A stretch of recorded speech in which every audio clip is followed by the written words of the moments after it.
대기실입니다. 반갑습니다. 대기실? 예. 첫 공개라고요.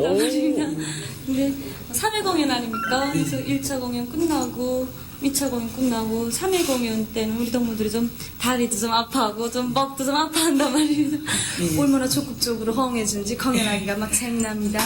저 유진아 동무는 과일을 무척 좋아하는 모양입니다. 여름에 이렇게 펴매고 힘들어서 운동과 이 시간에 안마해줍니다. 예, 3회 공연 보장하자니까 힘들겠구만요. 이렇습니다. 수많은 관람자들이 흥분된 심정을 누르지 못하면서 중안북도 예술극장 앞을 떠나지 않고 버스래요. 명성 높은 예술단체 예술인들을 뜨거운 마음으로 아뢰어 주었습니다. 우리가 우리를 위해 우리의 힘으로 대륙간 탄도 로켓을 만들었는데 미국이 도대체 뭐기에 유엔에서 우리에 대한 제재 결의를 하는가? 미국이 도대체 뭐기에 지난 자국해방 전쟁 시기 고충으로도 원자탄을 이긴 우리 원자탄과 수소탄 대륙간 탄도 로켓을 가졌으니 미국은 더 이상 먼 나라도 초대국도 아니다. 미국이 도대체 뭐기에 집중탐구 기막힌 북조선 텔레비전. 저런 방송을 본 적 있습니까? 우리가 늘상 보며 컸지요. 그런 걸 만드는 사람들은 우리가 북한에서 태어났으면 노동자든 농민이든 학생이든 그가 누구든지 간에 이제 문학 작품 경연을 붙입니다. 그러면 그 경연에서 이제 당선되면은 저것을 또 읊어주는 아나운서들이 따로 있는데 이제 저분은 기록 영화를 위주로 아나운서를 하는 분입니다. 그렇죠. 네.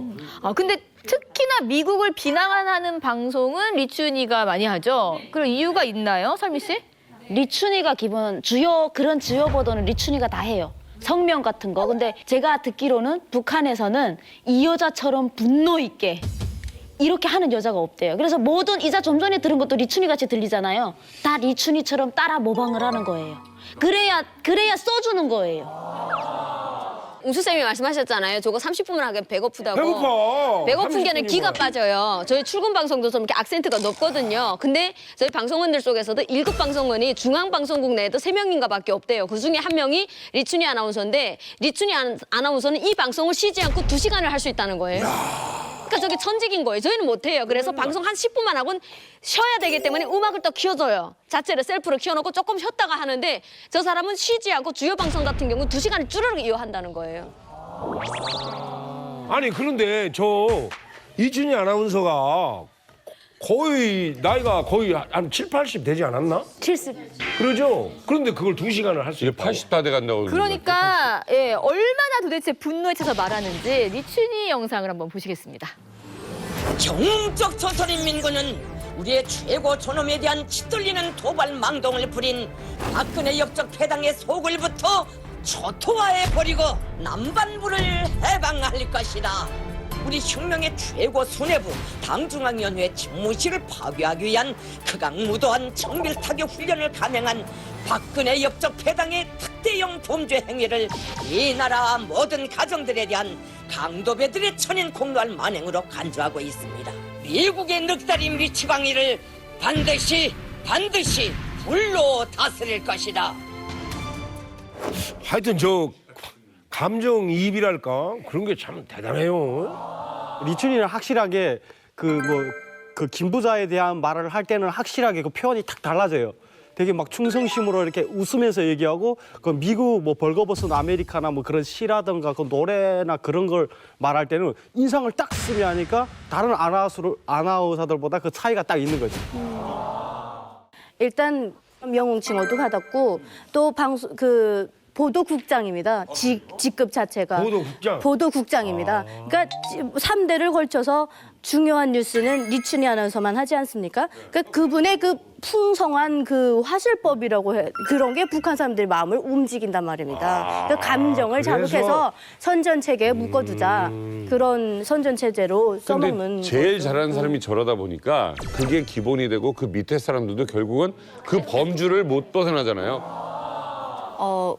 뭐 북한에서는 간판 아나운서라고 하는데 외국에서 외신 기자들, 북한에 대해서 관심을 가진 기자들은 핑크 레이디라고 합니다. 핑크 레이디. 네. 왜냐하면 주요 소식을 전할 때 좀 전에 본 것처럼 늘 핑크색 저고리를 입고 나오죠. 그러네. 네, 그래서 리춘희 아나운서를 핑크 레이디 아나운서가 나온다. 그런데 그 핑크 레이디만 나오면 꼭 재앙적인 뉴스가 나온다. 큰 뉴스, 빅뉴스. 경의하는 김정은 동지께서 청와대와 서울시 안의 반동 통치 기관들을 격렬 소탕하기 위한 조선인민군 전선대연합부대 장거리 포병 대집중 화력 타격 연습을 지도하셨습니다. 우리 국가의 완전 파괴라는 역대 그 어느 미국 대통령에게서도 들어볼 수 없었던 전대미문의 무지막지한 미치광이 나발을 불어댔다. ICBM이나 뭐 수소탄 실험, 김일성, 김정일 사망했을 때 이런 주요 보도를 아주 그 격동적으로 나와서 하기 때문에 재앙적인 뉴스 전하는 핑크레이디라고 예고하고 있습니다. 그 외국에서 핑크레이디라고 부르면 북한에서는 뭐라고 불러요? 별명이 또 따로 있어요? 별명이 없습니다. 그러니까 공식적으로 우리가 그 뭐 단체에서 직장 생활이나 학교에서 부르는 별명은 없고요.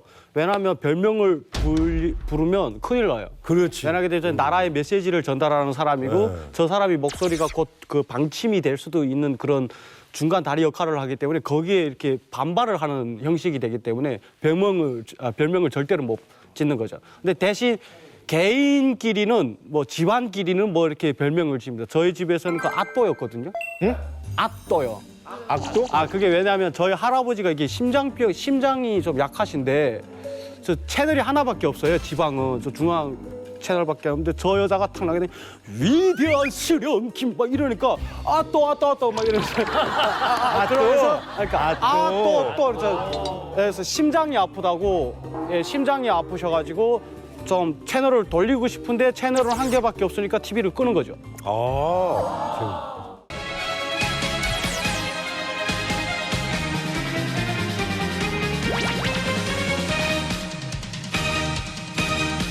신념과 담력으로 비적인 철가 우리의 땅 크나간다.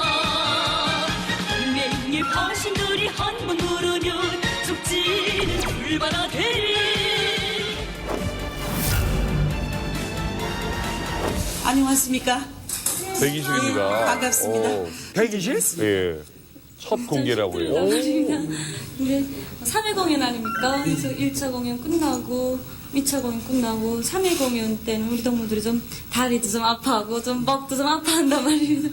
얼마나 적극적으로 허응해준지 공연하기가 막 재미납니다.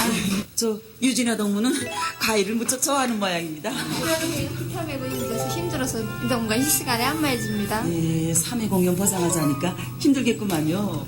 이렇습니다.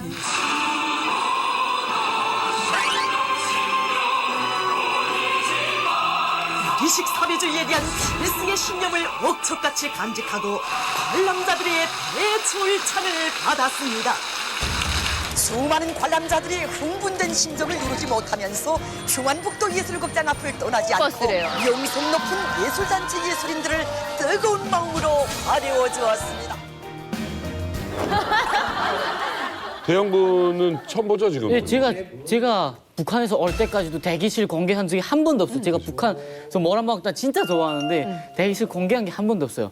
그리고 아마 저 한국을 따라하는 것 같아요. 아마 그러니까 이렇게 그 사람들이 먹는 거 뭐 어떻게 먹는지 그리고 어떻게 사는지 이게 다 궁금하니까 사람들이 그리고 그거 공개하면 더 친근함이 느껴지잖아요. 북한에서 김부자 전용 악단들이 이렇게 전국 투어를 할 때는 있잖아요. 북한에서 주민들이 동료 현상이 많을 때 이 사람들을 딱 잡으려고 그 사람들에게 전 국민에게 우리 장군님께서 직접 보내주셨다. 그리고 그 공연으로 온 사람들은 일반 공연도 하지만 꼭 메시지가 있어요. 우리 장군님께서 지금 이 순간도 여러분들은 우리의 공연을 보고 계시지만 먼 길을 현지지도 가고 계시지 않습니까? 우리 장군님을 위해서 우리는 더욱더 열심히 일을 해야 하지 않겠습니까? 그래야지요. 딱 이러는 거예요. 사람들이 눈물을 쫙쫙 흘려요. 그럴게요 이래요. 윤아 씨는 어때요? 지금 뭐 모란봉학당 보니까. 그러니까 이제 전에 우리 아버지가 평양에 올라가셨을 때 네. 이렇게 뭐 공연 들어가기 전에 생계란을 이렇게 목에다가 넣어서 이렇게 헹궈가지고 예, 먹어요. 예, 이렇게 예, 하는 모습은 봤다고 합니다. 근데 제가 저걸 보니까 일단은 옛날에 보여줬던 모습하고는 지금 확연한 차이를 보입니다. 특히 힘들지 않습니까? 이렇게 진행자가 물어보면 옛날에는 우리 창구님만 생각하면 뭐 힘이 납니다. 이렇게 해야 되는데 힘듭니다. 진짜. 근데 관객들이 이렇게 호응해 주니까 힘이 난단 말입니다. 이렇게 하고 또 인터뷰하는데 이렇게 자연스럽게 사람들이 막 왔다 갔다 하지 않습니까? 이런 것도 예전에 이렇게 딱 절제된 모습하고는 확연한 모습을 보입니다. 사실은 표 한 장이 북한 돈으로 8,000원입니다. 사실은 8,000원이면 북한에서 쌀이 한 4,000원, 5,000원 정도 하기 때문에 쌀 한 1.5kg 정도의 돈이죠. 근데 이 1등석짜리가 8,000원인데 이것이 제대로 팔릴 데가 없습니다. 왜냐하면 사람이 3명 정도 깔릴 정도로 표를 이게 판매가 상당히 많은 사람들이 구입을 하기 때문에 그 시의 간부들이 뒤로 빼돌려서 암표를 그러니까 야매로 파는 거죠. 야매로 파는데 그 가격이 15배에서 20배 정도. 그러다 보면 그게 우리가 달러로 거의 환산을 하게 되면 북한 돈으로 12만 원 정도 하기 때문에 15불 정도의 이런 돈을 줘야만이 그 표를 구할 수 있는 거죠. 근데 북한에 저렇게 중앙단체들이 공연을 오게 되면 지방 사람들은 처음 보는 거잖아요. 그러니까 막 줄을 서는데 만약에 극장이 200명이 들어갈 극장인데 표는 한 500개가 팔리는 거예요. 500장이 팔려요. 그러면 거기에서 그 극장을 책임진 사람이 있잖아요. 더 찍어가지고 파는 거예요. 이럴 때 개인이 속을 차려요. 근데 제일 중요한 거는 아무리 저렇게 해도 저 중심에는 항상 김부자밖에 없어요. 예를 들면 우리 손호영 씨가 예를 들면 뭐 뮤지컬 투어를 전국 투어 하신다 그러면 저 손호영 씨를 정말 좋아하는 팬도 있고 그 작품을 정말 좋아하는 팬들이 있잖아요. 근데 북한은 아무리 저렇게 해도 저건 포장이고 결국은 그 중심엔 김부자가 있지 저 어떤 개인의 어떤 가수가 너무 좋아서 가는 경우는 없어요. 단 한 번도. 항상 그 결론은 김부자의 충성심 이게 핵심인 거죠. 버스가 솔직히 좀 눈에 띄지 않습니까? 근데 차가 이 정도면 대우도 좀 다르겠다 싶은데 엄청 대우를 좀 국빈급으로 대우해주지 않을까 약간 이런 생각이 드네요. 네, 뭐 대우는 기가 막히죠. 근데 이제 한국보다 한국의 어느 한 유명한 팀보다도 저기 모란봉악단에 있는 애들은 더 디테일하게 한국보다 더 디테일하게 헤어 그리고 메이크업 그리고 체중 관리까지 하는 담당 이제 부서가 직장이 있어요. 그 사람들은 매일 출근을 해서 담당 인원 오늘 예를 들어 이제 신은하다 하면 신은하 담당하는 사람이 있습니다. 그래서 얘는 이제 오늘 체중이 너무 많이 불었다 하면 식단 조절까지 다 해주고요. 그러니까 개인 그렇게 엘리트로 퍼스널 트레이너가 그게 있는 왜냐면 거의 이제 한국은 회사가 하잖아요. 근데 저건 국가적으로. 북한에서는 국가적으로 우리로 말하면 공무원들입니다. 저 여자들을 위해서 공무원들이 출근을 해서 그리고 우유 같은 거요. 우리 일반인들이 우유 매일 못 먹잖아요. 근데 우리가 먹는 거는 콩우유를 먹었었거든요. 어릴 적에. 근데 얘들은 딱 진짜 제 우유를 딱 공급을 하되 이제 체중을 수도 없이 떠요. 아니 아무튼 제 생각에 대형 기획사들이 하는 거를 아무튼 그 모란봉악단에서 그러네. 그렇게 관리를 하고 근데 있는 이게 거 체중이 같아요. 너무 마르면 또 못 먹어서 말랐다 이렇게 하니까 그때 조선예술영화 촬영소에 있는 배우들도 일부러 약을 먹여서 살을 찌운 적도 있습니다. 보여줘야 되니까 너무 알려면 안 돼요. 이 사람들 또 좋은 특기가 뭐냐면 북한이라는 나라가 굉장히 폐쇄적이잖아요. 그러니까 사실 일반 사람이 해외를 나가는 건 평생 죽을 때까지 상상할 수 없는 일이거든요. 근데 저 사람들 기본적으로 해외 투어 공연도 있어요. 그럼 그것만으로도 얘네한테 엄청난 특혜인 거예요. 근데 일반 이술단 사람들은 사실 그게 그런 기회가 거의 우리나라는 가수들 같은 경우에 뭐 기획사가 예를 들면 그거를 기획을 하면은 뭐 동남아 순회라든가 아니면 뭐 유럽 쪽을 투어하거나 이런 공연을 하실 수 있잖아요. 근데 얼마든지. 북한은 그런 시스템이 없으니까 이제 국가적으로 관리하는 저런 사람들한테는 해외를 나갈 수 있는 그런 기회가 주어진 거예요.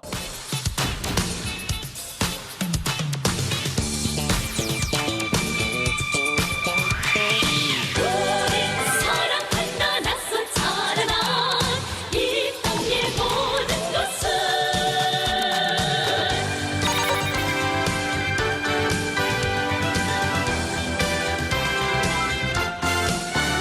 가슴 펴고 세상을 굽어보자 굽어보면 알 수 있으리 우리 사는 내 나라 사회주의가 그 얼마나 좋은가를 우린 사랑한다 낯선 찬란한 이 땅의 모든 것을 단순히 와 단숨에 이 노래 재밌어.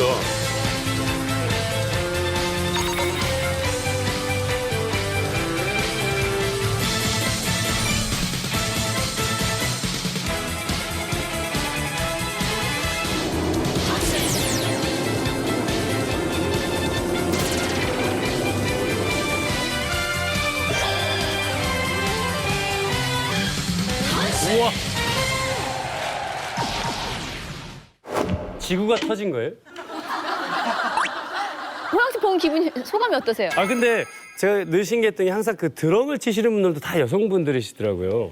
제가 어디 해외 공연을 갔다가 그 해외에 있는 이제 북한 식당을 들어갔어요. 근데 거기도 한 5분이 쫙 나오시면서 서빙부터 공연부터 다 하시더라고요. 근데 진짜 모든 악기를 다 다루시니까 되게 신기했었는데 딱 그렇게 하시네요.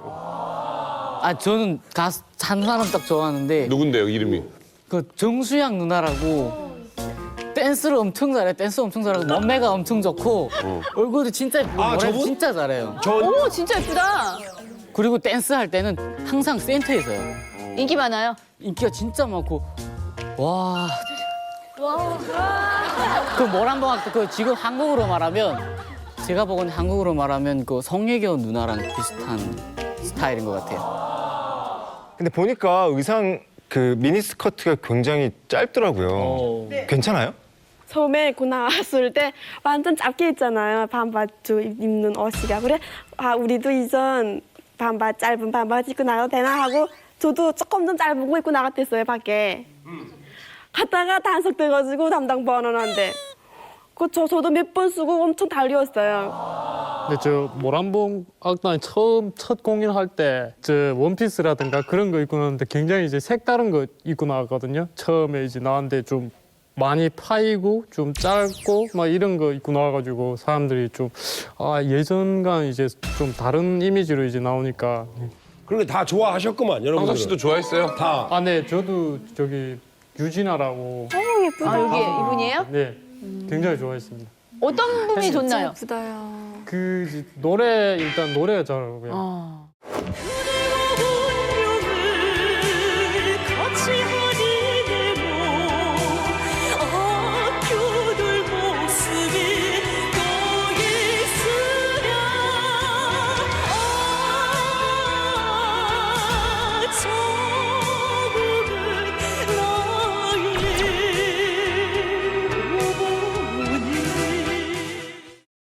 저는 저분 노래가 좋았고 그리고 뭐 이쁘잖아요. 유진아가 모란봉 악단에서는 유진아 누나가 그러니까 메인 보컬이거나 메인 보컬.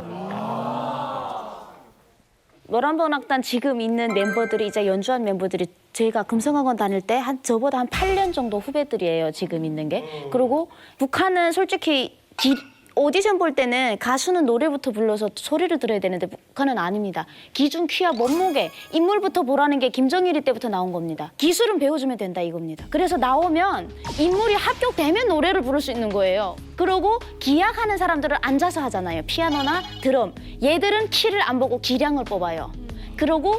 그래서 저도 금성학원 올라갈 때부터 일단은 학원 들어갈 때부터 기준 키가 있는데 저는 작아도 간 게 연주 아코디언은 앉아서 할 수 있기 때문에 간 거예요.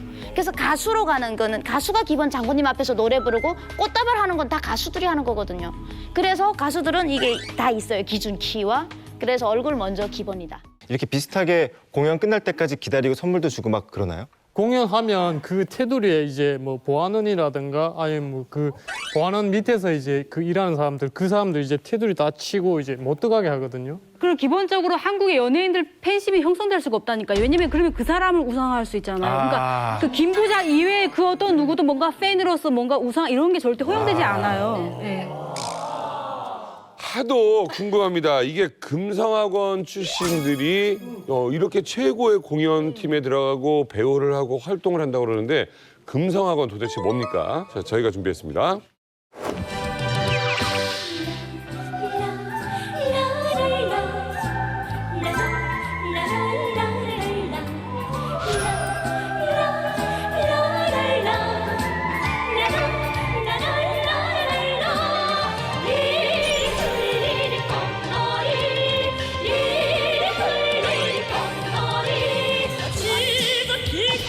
청춘의 열정 무감독 떨치는 길에 우리 젊음은 치솟 눈물길 폭풍우도 두렵지 않다 도세창에 타오르라 우등불아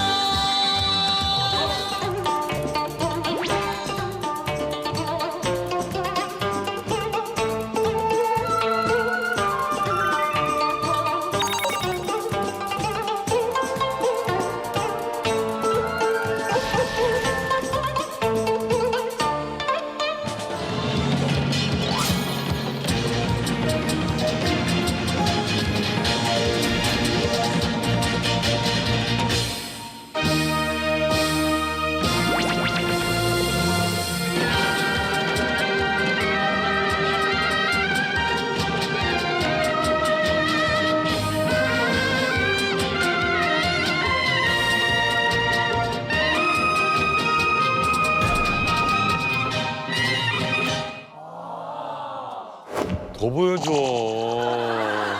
더 보여주면 안 돼. 너무 이뻐서 그래. 근데 실력도 실력인데 다들 정말 외모가 상당하시네요.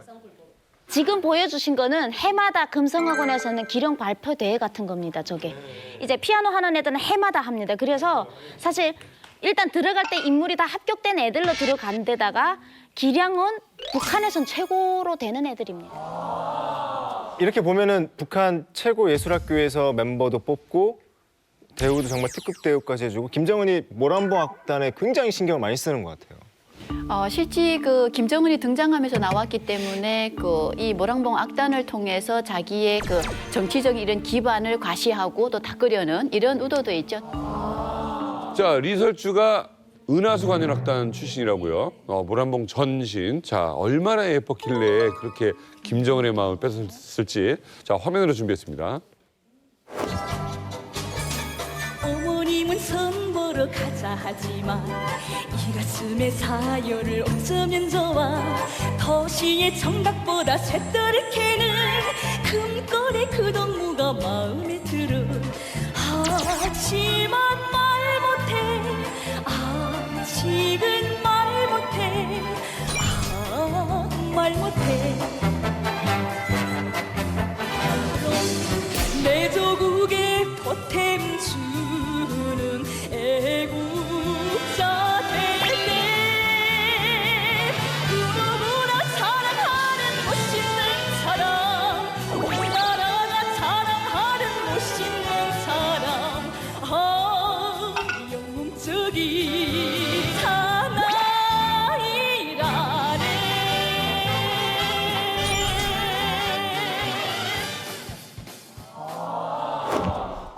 저는 사실은 리설주가 그냥 그래도 어떤 북한의 좀 약간 권위적인 사람이 선택한 인물이잖아요. 그래서 굉장히 여성스럽고 되게 순종적인 느낌이 들 줄 알았는데 저 화면을 보니까 약간 좀 남성스러운 느낌? 되게 씩씩한 느낌이 있어서 좀 의외였어요. 예.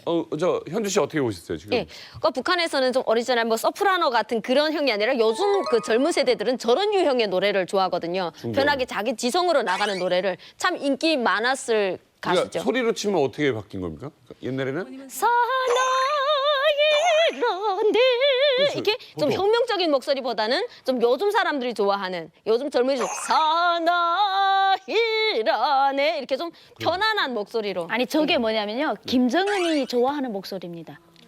왜냐면 이제 보천보 전자악단 때는요. 전혜영이 히히히호호호 이런 거를 김일성이 엄청 좋아했어요.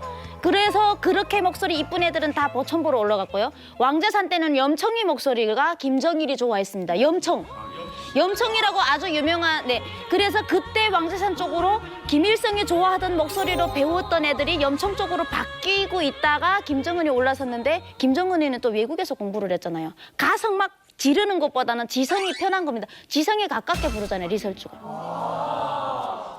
자, 드라마는 예전이 재밌어요? 지금이 재밌어요? 예전이 재밌었죠. 예전에 거가 명작이지.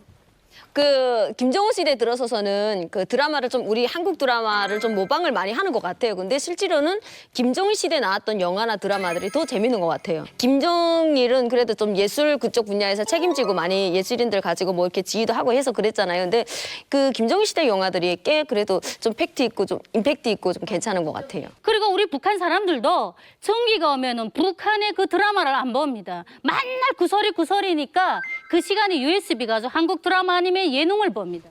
그러니까 북한 사람들도 대부분 이렇게 남한 드라마를 몰래 보다 보니까 보는 눈이 높아진 것 같아요. 그래. 옛날에는 남한 드라마 보기 전 김정일 시대에 나온 영화들이 재밌는 거예요. 지금도 그때 재밌게 봤던 기억이 있으니까 재밌다고 생각을 하는 거예요. 근데 우리 눈이 높아졌으니까 지금은 아우.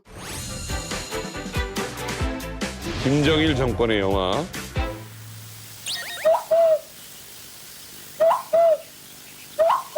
성님이 아이 참 뻐꾸기 소리 내지 말아요. 네.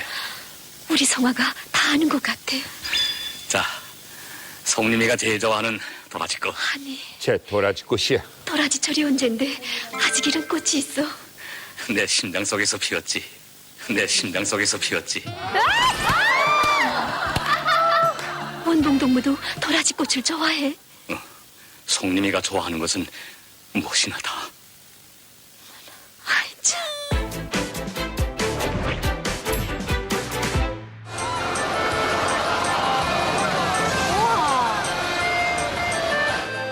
대본의 자성이야. 어머나, 토론도 없이 그러면 어떻게 해요? 토론은 무슨 토론?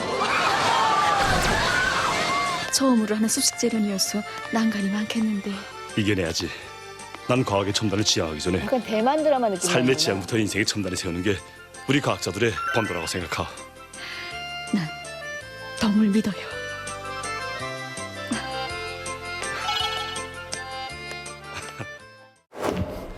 내 가슴 속에서 피했지.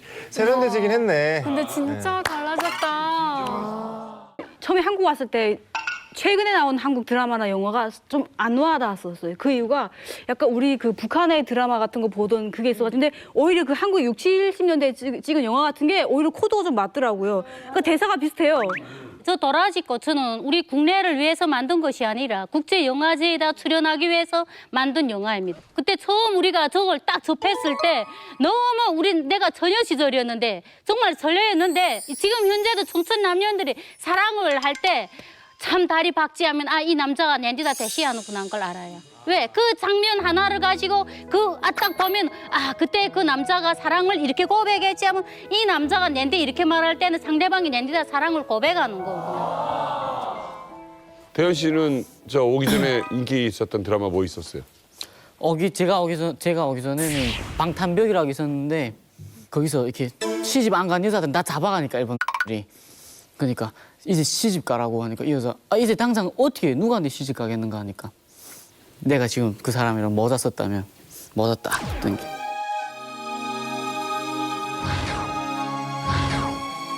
모자 딱 뜯는 게 이 사람이 어떻소? 멋지다. 손호영 씨가 지금 뮤지컬에서 열심히 활약하고 계시잖아요. 손호영 씨가 이번에 북한 명장면을 한번 도전해 보실 텐데 요즘 한창 배우 이나영 씨와 영화 촬영 중인 아라 씨가 해주시겠습니다. 자, 동무들 열심히 연기해달라.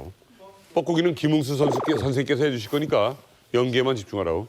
레디, 액션. 목이 쉬었다. 아이 참, 알아. 뻐꾸기 소리 내지 말라요. 자, 아라가 좋아하는 도라지꽃. 아니 지금 언젠데 이런 토라지 꽃이.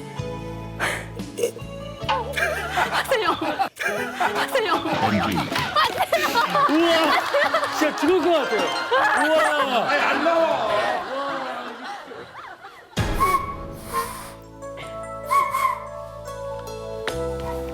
아이 참, 알아. 뻐꾸기 소리 좀 내지 말라요. 자, 아라가 좋아하는 도라지꽃. 아니 지금 어떤 철인데 이런 도라지 꽃이 있어? 네, 심장 속에서 피었지.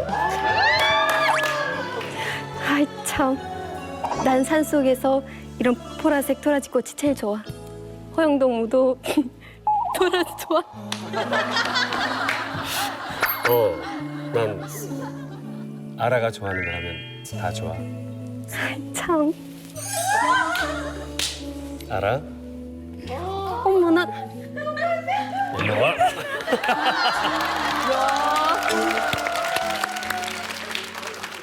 사실 제가 알기로는 북한에서는 이렇게 이동의 자유가 좀 없잖아요. 그러면 그 드라마 촬영 어디서 해요? 세트장에서 하나? 평양에 촬영거리라는 게 또 따로 있습니다. 그리고 옛날에 그 고려나 그런 옛날 영화를 찍을 때는 개성 민속 그 마을이라는 게 또 따로 있고요. 우리 고난 행군 겪으면서 공장 겹서고 다 서 있으니까 현대 그 공장이 돌아가고 뭐 김정은이 그런 걸 칭송하는 거는 함남도에서 찍고 또 그리고 일본을 배경으로 하는 건 양강도에서 찍습니다. 근데 이렇게 다 이렇게 구분별로 나눠져 있어요. 그게 평양 촬영거리 가보게 되면 한 개 그 구역을 아예 그 촬영거리를 다 세트를 해놨어요. 저희가 거기서 사진도 찍었었는데 그 고구려 거리가 있고 일본 거리가 있고 중국 거리가 있고. 야, 헐리우드구나. 네, 그리고 그다음에 무슨 평양 무슨 그 과거 거리를 만들어 놓고 그거 다 세트를 해놨어요. 집 안까지 다 세팅이 되어 있어요.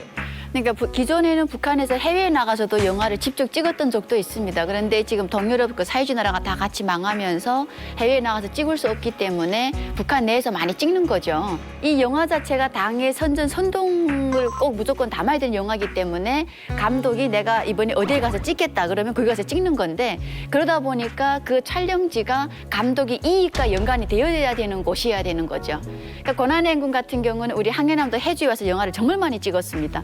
예, 그때는 해주가 쌀고장이니까 배우들이 와서 밥도 막 배불리 먹고 갈 땐 쌀도 좀 가져가고 그러면서 그러니까 감독의 마음에 따라서 그 촬영지가 그 선택이 되더라라는 거죠. 그 우리나라는 굉장히 촬영을 많이 볼 수 있어요. 서울에서는 심심치 않게 볼 수 있을 정도인데 북한에서 혹시 촬영하는 거 보신 분 많이 계세요? 저는 봤어요. 전 북한에서 봤어요. 아, 그게 영화 뭐였던지 어렸을 때 지나가다 사람들이 시커멓게 서가지고 보니까 그게 조금 어수고수할 때인데 뭐 언덕길에서 내려오는 그 장면을 찍는 거였어요. 서경섭이라는 되게 유명한 그 중견 배우가 있어요. 항상 당비서 역할만 맡는 사람인데 이 사람이 땀을 흘리면서 내려하는 걸 열심히 당비서인데도 불구하고 자기가 직접 무거운 뭔가를 나르는 그 씬을 찍는 거였어요. 그러니까 스텝인가 밑에서 뭔가 이렇게 막 물방울을 탁탁탁 뿌리니까 어머 신기하게도 여기 땀방울이 쭈르륵 나는 거예요. 너무 신기했었거든요. 물을 이렇게 땀이 나게 하더라고요. 근데 한국에 와서 보니까 그게 물 스프레이였던 거예요. 온성에서 이제 영화 촬영했었는데 주인공이 그 가그 꽃 파는 처녀에서 나오는 주인공 여자였던 거예요. 근데 이제 계속 이 여자가 우는 씬인데 울지 못하니까 감독이 다시 했는데 한 7번에서 8번 했는데도 울지 못하는 거예요. 그러니까 감독이 이렇게 카메라를 놓고 달려오는 속도로 그 여자 뺨을 이렇게 빡 때리더래요. 근데 거기는 스텝만 있은 게 아니라 막 원성 되게 시골이거든요. 근데 그런 데서 영화 찍는다니까 동네에 있는 사람은 정말 다 나온 거예요. 까맣게. 근데 그렇게 많은 사람 앞에서 감독한테 맞아가지고 마지막에는 이를 이렇게 악물면서 울더래요. 네, 저는 이렇게 잘 아는 지인이 영화 배우거든요. 그래서 한번 갔습니다. 일반적으로 군중들은 다 배경에 그 군중 배우 역할을 해요. 거지 옷을 입고 와 몰려가고 몰려오고. 그리고 또 이렇게 그 마을 사람들은 정말 그 배우들이 고생을 한다고 감자떡, 국수 이렇게 가져다가 정말 그 봉사를 많이 하더라고요. 누가 시키지 않았는데 그래 뭐 우리 당의 그 전초선에선 뭐 배우들이라고. 북한에서 왕제살인이라는 드라마를 찍었는데 거기서 나오는 주역 배우들이랑 조연 배우들이 저희 집에서 밥 먹고 온 밤 한 새벽 2시까지 놀았어요. 왜? 아니 왜냐면 북한 배우들은 국가에서 이제 다 나오는 게 아니에요. 그래서 이제 지방에 내려와서 촬영을 할 때는 자기네가 알아서 자기 돈으로 밥을 먹어야 되거든요. 그러다 보니까 당 간부집들 우리가 초대를 하는 그러니까 날짜별로 있어요. 오늘은 우리 집 오고 다음에는 누구네 집 뭐 이렇게 날짜별로 투어를 하는데 그럼 그분들이 먹고 장기 자랑을 하시더라고요. 그런데 이제 TV에서는 엄청나게 멋있는 그런 배우들이 막 원숭이 역할도 하고 막 되게 웃긴. 네, 그래서 이제 온 동네 사람들이 문을 쫙 열어놓고 이제 중폭기라고 하죠, 북한에서. 그거 2개 놓고 마이크도 잘 안 좋죠, 집에서 하는 거. 그런 데다가 그래도 이제 하면 그 사람들이 술 먹으니까 그냥 일반 사람이더라고요. 자, 우리가 뭐 아무래도 북한의 연예계 이야기를 또 하다 보니까 우리가 또 궁금한 게 많습니다. 자, 김홍수 선생님, 여기에 북한 드라마 출연한 사람이 있다고 합니다. 진짜로? 드라마에 출연한 사람이 네. 힌트를 좀 좁혀드리겠습니다. 왼쪽 편, 우리가 볼 때 왼쪽 편에 있는 여성분 7분 중에 한 명입니다. 다들 모르는 척하네.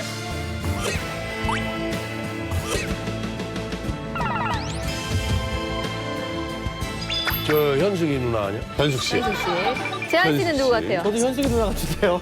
현숙 씨 맞습니까? 아니에요. 아닙니다. 네. 자, 누굽니까? 저요. 소연 씨. 하여튼 안 비치는 데 없어요. 진짜 북한 드라마에 나오신 거예요? 네.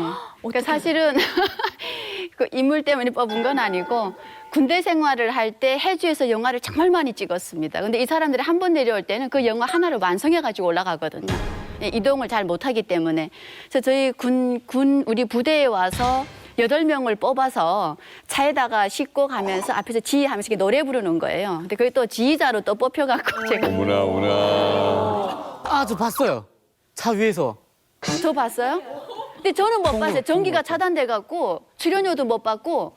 그 드라마 봤어요, 대현 씨? 네네, 그 군대가 이제 생각 이미지가 이렇게 지휘하면서 노래하는. 노래했어요. 아코디언도 있지 않았어요? 아코디언 있고. 네네, 막 차 안에서 기타도 이렇게 있고. 노래. 봤어요, 진짜. 봤었나 봐, 진짜. 네. 예, 여기에 근데 또 북한 드라마에 출연한 분이 또 계시죠. 위력 씨. 진짜? 출연해봤어요? 말도 안 돼. 아, 네. 어떤 걸로? 말도 안 돼. 그 아까 저 누나가 말씀하신 그 왕제산이라는 영화를 함경북도 언송군에서 촬영했어요. 그래서 종송에 그 두만강 옆에 이렇게 엄청 넓은 이런 벌이 있는데 거기서 그 왕제산이라는 배경이 그 빨치산 뭐 그럴 때 그 배경인데 그 농민들이 그 봉기를 일으켜 갖고 서로 이렇게 한 50명씩 싸우는 건데 제가 그때 1m 45kg였고 소년 노동자. 저것들을 당장 쫓아야 해!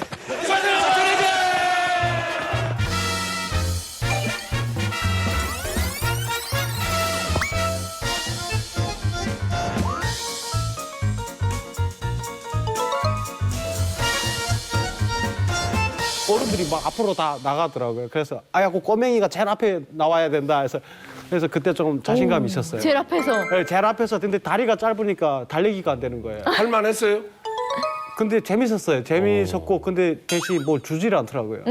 예, 예. 정우 씨 왜 안 주나요? 이렇게. 아, 그게 그저 월급식으로 받습니다. 아, 출연료가 없고?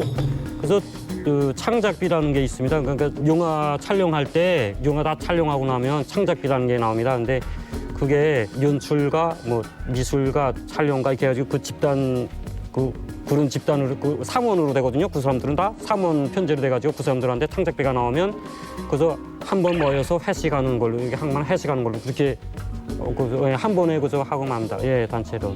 저희 뭐 친척 중에 공문 배우가 있어요. 그 보면은 출연료란 게 전혀 없고 월급 7,000원입니다. 아이고.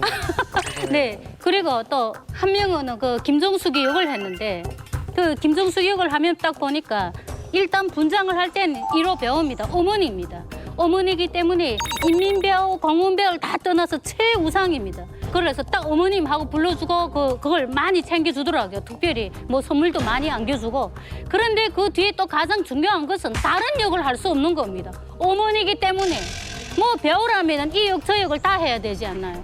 그런데 어머니니까 어머니 역만 할 수 있는 거예요.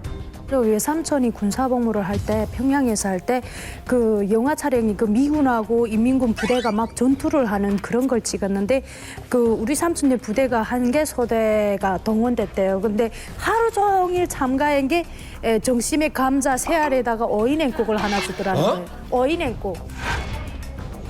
아니 그러니까 그렇게 열심히 연기하고 돈도 못 받고 너무 열악한 거 아니요? 배우들? 그러니까 뭐 북한 배우도 이제 첫 한두 번은 뭐 괜찮은데 이제 먹는 씬 같은 거 이제 세 번째라든가 뭐 네 번째 이렇게 NG 내면 그때부터 이제 자기 월급에서 까든가 아니면 세상에. 왠지 나도?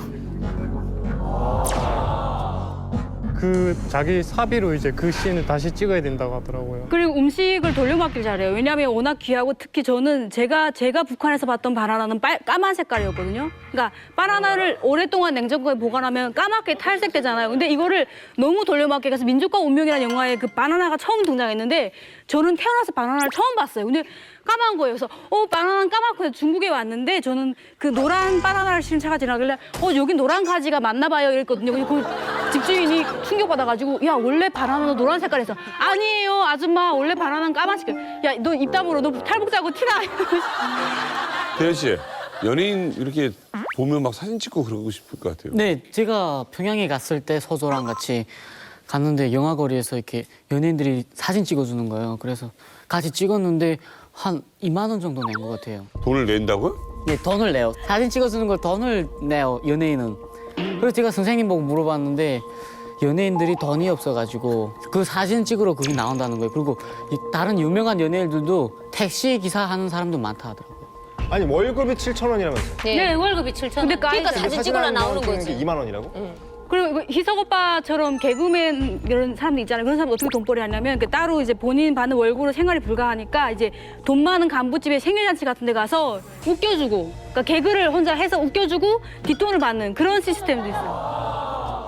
지금 보니까 북한은 재정이 어려우니까 이거 좀 스폰서 같은 게 좀 있어야 될 것 같아요. 돈주? 예, 그때 그 드라마 뭘 촬영할 때 내가 봤거든요. 그러니까 그 주인공은 그 제대군인에서 젊은 사람이에요. 근데 그 애인 역으로 나오는 사람이 나이가 많거든요. 그 촉 봐도 그래서 주름살 가고 여자가 주름살 가니까 나이 많다는 거 대본에 하려고 그러는데 화장도 좀 하고 해도 감추지 못하거든요. 근데 그때 우리 어머니가 그랬거든요. 저 여자 하도 돈이 있기 때문에 저게 출연했다.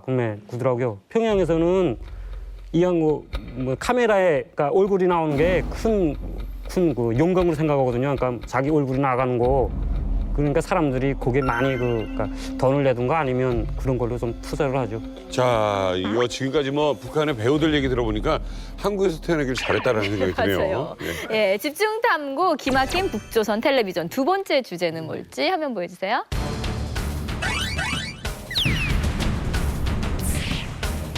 한국 따라잡는 북한 오디션 프로그램. 오디션? 북한에서도 오디션 프로그램이 인기인가 봐요. 호영 씨, 북한 오디션 프로그램 어떨 것 같아요? 어떤 점이 한국과 비슷할까요? 아니 일단 뭔가 자기가 어디를 신청해서 오디션을 보러 가지 않고 누군가 정해줄 것 같은데 그분들이 이렇게 와서 볼 것 같은데. 북한 프로그램에서 어떤 걸 따라했을지 화면으로 준비했습니다.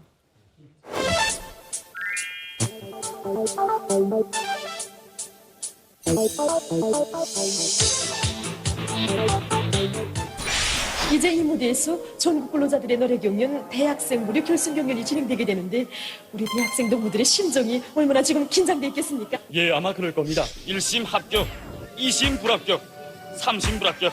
그때 정말 숨이 딱 막히고 눈이 새까매지면서 등골로 땀이 쭉 흘러내리는 걸 느꼈습니다. 정말 힘들게 올라왔습니다. 사실 자신심을 가지고 준결승에 나왔는데 생각했던 것보다 낮은 평가를 받고 보니 정말 무리를 둘 수가 없었습니다.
하늘 땅이 변해도 끝까지 어머니 우리 당만 따라가겠다는 한결같은 마음을 부드럽고 정서가 푹 잠긴 그런 목소리로 정말 형상을 잘해서 사용종 동무의 노래에 대한 평가가 있겠습니다. 1심 4.99, 예, 2심 4.99, 3심, 예, 3심 5점, 4심 4.99, 5심 4.99, 예, 종합 4.99로 평가됐습니다. 그러니까 가수 말 그대로 그냥 가수를 뽑는 오디션인 거네요. 저기 우리 한국으로 말하면 노래자랑인데 그 노래자랑도 그 지역에 가서 하고 거기서 우수했던 사람들 1년에 한 번 마지막에 그 최종으로 그러니까 붙잖아요. 연말 왕중왕. 예. 그러니까 북한은 지역마다 갈 수 없으니까 결국 뽑혀서 온 사람들 왕중왕만 하는 거예요. 저거를 전국 사람들에게 다 보여주는 거죠. 옛날에 저게 사실 저 프로가 원래는 그 혹시 그 주말에 밤에 많이 틀어주거든요. 근데 저거 사실 옛날에는 저렇게 사전 뭐 녹화라던가 제작진이 어떻게 기획 이런 것도 안 보내고 그 개인 어떤 참가자의 뭐 인터뷰 같은 전혀 없고요. 그냥 일반 공연식으로 뭐 그 사회자가 나와서 어디서 온 누구가 노래하겠다 이렇게 하고 그리고 전체 심사위원들도 이렇게 심사를 해가지고 하나만 딱 합격 불합격 이렇게 하나만 통일을 해요. 그런데 지금 이렇게 심사위원별로 심사를 하고 그 심사평을 각각 띄워주잖아. 이런 것도 굉장히 많이 바뀐 것 같아요. 그러니까 이게 아무래도 한국의 그 오디션 프로그램을 많이 의식을 해서 비슷하게 따라한 것 같다라는 생각이 들거든요. 그런데 사실은 저기에 1등은 정해져 있어요. 그 이유가 이건 무슨 소리야? 그러니까 사실 1등이 정해져 있는 이유가 저게 보게 되면 노래 장르가 여러 가지예요. 근데 노래를 선택을 진짜 잘해야 되는데 거기서도 그 노래가 좀 혁명적이고 그 1등은 무조건 혁명적이고 그 조금 사상성이 있어야 되고. 우상화하는 그런 내용이 들어간 사람이 1등을 해요. 그냥 뭐 얼룩소야 어스가자 뭐 이런 노래가 1등한 적은 한 번도 없어요. 그래서 그다음에 1등은 거의 정해져 있다고 생각합니다. 악기를 직접 치면서 다른 반주자 없이 자기가 직접 치면서 노래를 부르게 되면 가점이 있어요.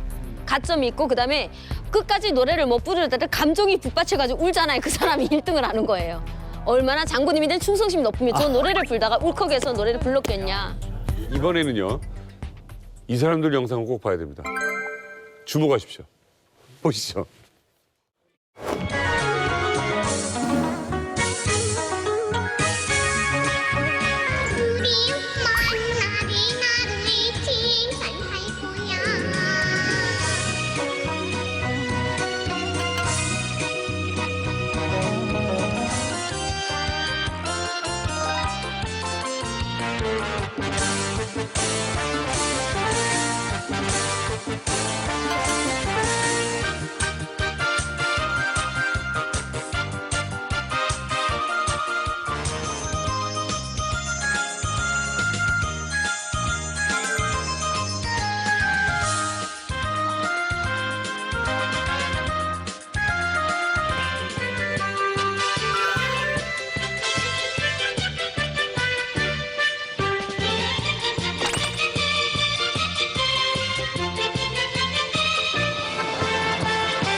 와. 아니 근데 저는 A가 있잖아요. 재미도 있지만 쟤네들이 얼마나 진짜 혹독하게 연습을 시켰으면 저는 저 사실 애기들이 저렇게 북한의 네. 어린이들이 저렇게 하는 거 보면 귀엽다는 생각이 안 들어요. 그냥 무서워요. 그죠. 그러니까 이게 지금 예술로 느껴지는 게 아니라 쟤네 얼마나 연습했을까로 지금 느껴지는 거예요. 근데 중요한 것은 한국 분들이 야, 저 자녀들이 얼마나 애처롭고 불쌍할까 혹독한 훈련을 받. 우리 북한 사람들은 그걸 전혀 인지하지 못하고 야, 우리 아이들이 정말 잘한다. 어? 야, 정말 충성심이 높다. 이렇게 생각한다는 겁니다. 저기 북한 같은 경우 본인의 아이가 뽑혀서 저도 뽑혀서 하는 걸 거 아니에요. 뽑히길 바라나요? 아니면 바라죠. 뽑히기 싫어하나요? 가문의 영광이죠. 저기 있는 애들 일반 애들 아니고요. 돈 많은 사람, 간보집 자식들을 어려서부터 선생님들이 이럽니다. 우리는 연습이라 하잖아요. 이게 한국에서는 선생님도 훈련 가자 이렇게 합니다. 훈련입니다. 근데 제가 어렸을 때 이렇게 공연을 나가잖아요. 그럼 엄마가 처음에 제가 첫 공연을 나가고 그것도 독주도 아니고 합주 여러 명 중에 제가 제우 망원경으로 빠이나 개우 보이는데 그걸 보고도 엄마가 흐뭇해가지고 야 저렇게 요만하게 보이는 것도 내가 이렇게 흐뭇한데 우리 딸이 텔레비에 나오게 되면 나는 까무라치겠다. 이런 거예요. 그 정도로 엄마들이 내 자식이 어디에 나와서 뭘 한다는 걸 큰 자랑거리기 때문에 돈 있는 집들이 오히려 저렇게 하는 거예요. 한국을 따라한 북한 TV 프로그램 여기서 끝이 아닙니다. 자, 과연 어떤 게 있을지 다른 프로그램 한번 보시죠.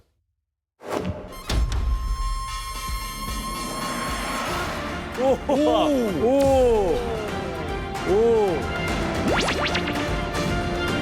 있네.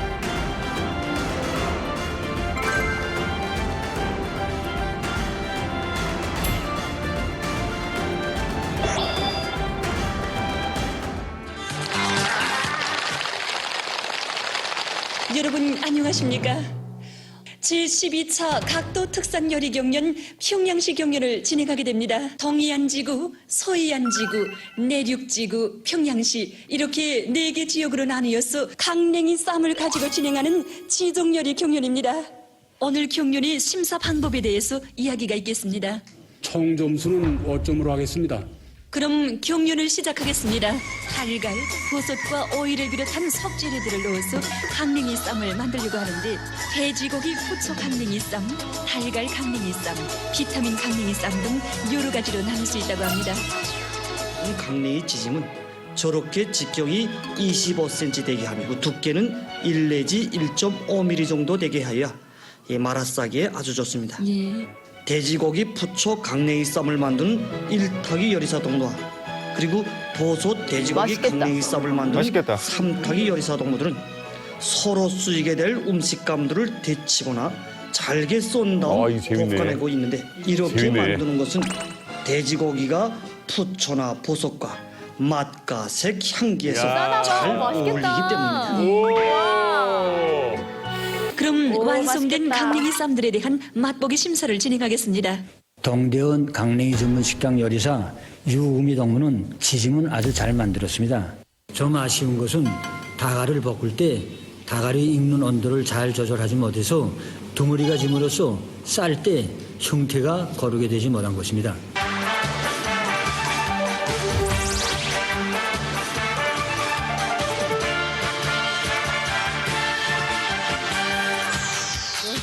하나하나의 강냉이 쌈 만드는 과정을 통해서 알 수 있는 것처럼 요리도 과학이고 예술이라고 하신 위대한 장군님의 교실을 언제나 심장에 새기고 결론은 제12차 장군님으로. 각도 특산 요리 경연 지정 요리 경연을 여기서 마치겠습니다. 야, 또 요리도 장군님으로 끝나네요. 야, 저기서 어떻게 그게 연결이 되지?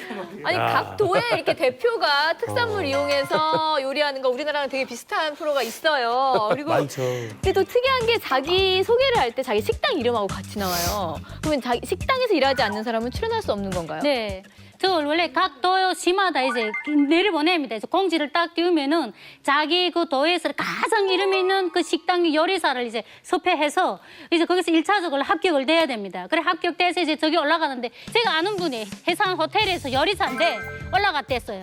그래 이모 붙었는 가니까 야, 내 중국 비를 1,000원 구했는데 1,000원을 구했는데 택도 없더라는 거예요. 그러니까 지방에서 1,000원은 큰 돈인데 1,000원이면은 흰쌀 25kg 열지됩니다. 그러면 250kg예요. 250kg를 구했는데 안 됐다는 겁니다. 그러니까 얼마나 더 많은 걸 구했겠어요. 사실 우리나라는 이 요리 방송, 네, 방송이 먹방, 많죠. 아니 뭐 쿡방 이런 게 정말 유행인데 북한에서도 어떻게 이게 요리 방송이 유행인가요? 아니 유행 아니에요. 욕 먹어요.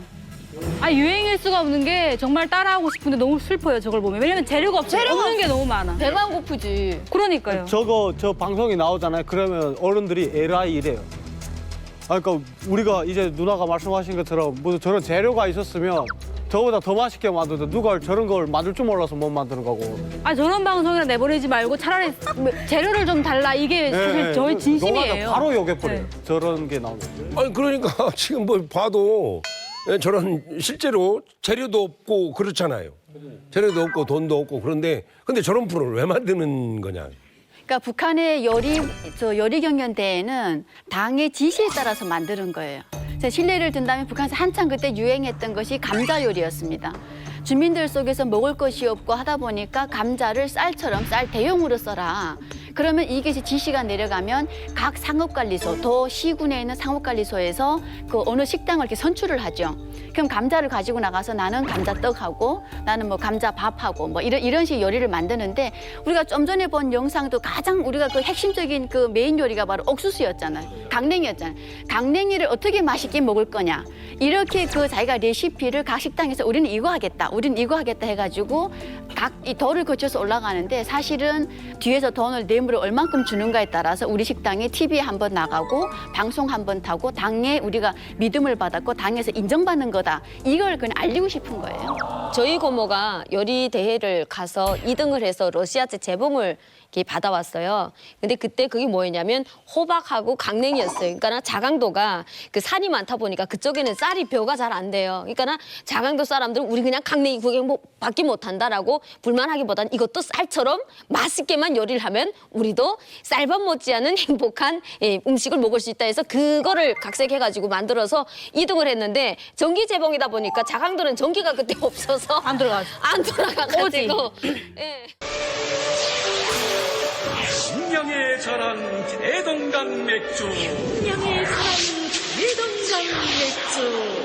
어우 시원하다.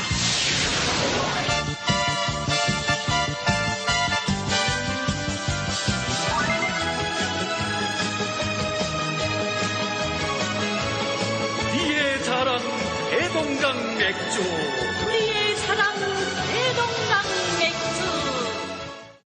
흔히들 자본주의 꽃이라고 하는 게 광고거든요. 네. 소연 씨 어떻게 보셨어요? 사실은 저 대동강 맥주가 2009년도에 나왔습니다. 김정일이 살아있을 때.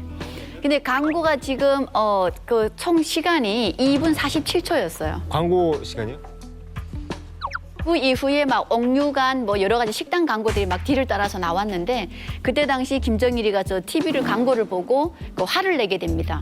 그러니까 뭐냐면 중국에서 개혁 개방을 할 때 처음 들여왔던 그 문화가 광고다. 근데 왜 우리가 광고를 하느냐? 예. 그래서 그게 자본주의 문화, 즉 북한이 개혁 개방으로 들어서는 길처럼 보인다 그러면서 없애라 그래서 광고를 제작했던 그 위원장이 해임 철직됐던 이런 일이 있어서 이후에는 북한 TV엔 광고가 지금 없습니다. 지금은 북한에 그냥 광고 자체가 없는 거예요. 그러니까 지금 북한 TV는 채널이 하나밖에 없기 때문에 전혀 없어진 거고요. 근데 그 대외 선전 사이트에는 있습니다. 거기에는 광고가 지금도 나와요. 나오고 맨 마지막에 북한의 지금 그 유명한 관광 상품들 이런 걸 끝마무리에 꼭 이렇게 소개하는 이런 광고는 있습니다. 국정 홍보에 관련된 거는 또 아니고 제품에 관련된 건데 광고가 있다. 자, 그렇다면 자기들은 못하겠는데 인터넷상에는 분명히 있답니다. 어떤 제품인지 보시죠. 뭐야? 쇠 밧줄? 밧줄. 철줄?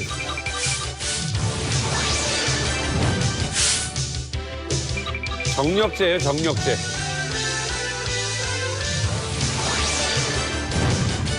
자, 이거는 암을 치료한다는 이야기입니다.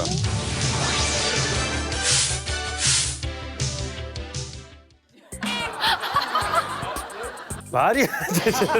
왜 말이 안 돼요? 예? 왜 말이 안 돼요? 아니 저런 이야기 있으면 이제 뭐 걱정 없죠 이제.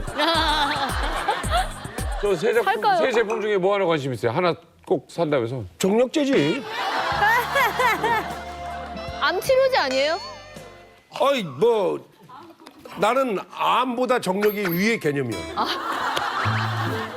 장수 천연식품인데 그렇죠. 이것만 먹으면 평균 수명이 평균입니다. 평균 수명이 80살은 무조건 보장이 된다. 불러초? 소나무? 녹차. 튜브나 이런 게 있는데 이건 쌈장 같이 생겼고요. 시금치라니까. 상추. 연꽃잎 뭐 이런 거 아닐까? 산삼. 답 한번 확인해 보겠습니다. 궁금해요. 자, 정답은요? 천연생물 고추냉이! 예. 고추냉이! 와, 80살 보장에 저거 먹으면? 고추냉이를 드시면 여러분들 기본적으로 수명이 80세는 무조건 삽니다. 확실합니까? 확실합니다. 이 고추냉이는 그냥 고추냉이가 아닙니다, 여러분. 어떤 고추냉인데요? 북한 고추냉이. 아, 그렇습니까? 소연 씨, 괜히 이거 확 오는데요? 그러니까 저 북한에서 선전하는 고추냉이가 비만에도 좋고요. 그러니까 심근경색, 비만에는 좋지 심근경색이라고. 그다음에 신경통. 근데 습진에도 좋대요. 습진. 연결이 안 되는 이런 모든 질병에 다 좋은 이런 그 역할을 하고 있고 홍삼이 들어가 있는 사포닌 성분, 이 성분도 들어가 있대요. 그래서 북한에서는 노년들의 그 성욕에도 도움을 준다. 아 진짜? 그래서 그 북강 천연식품 그 녹색 회사라고 있는데 그 회사에 그 박사가 있습니다. 박경종이라는 분이 북한 분인데 이분이 직접 나와서 40대부터 그 이 고추냉이를 100살 그 한 100명 정도에게 꾸준히 이렇게 섭취하도록 했더니 그 속에서 90명이 80세까지 안경 안 끼고 40년 동안 연구를 하신 거예요?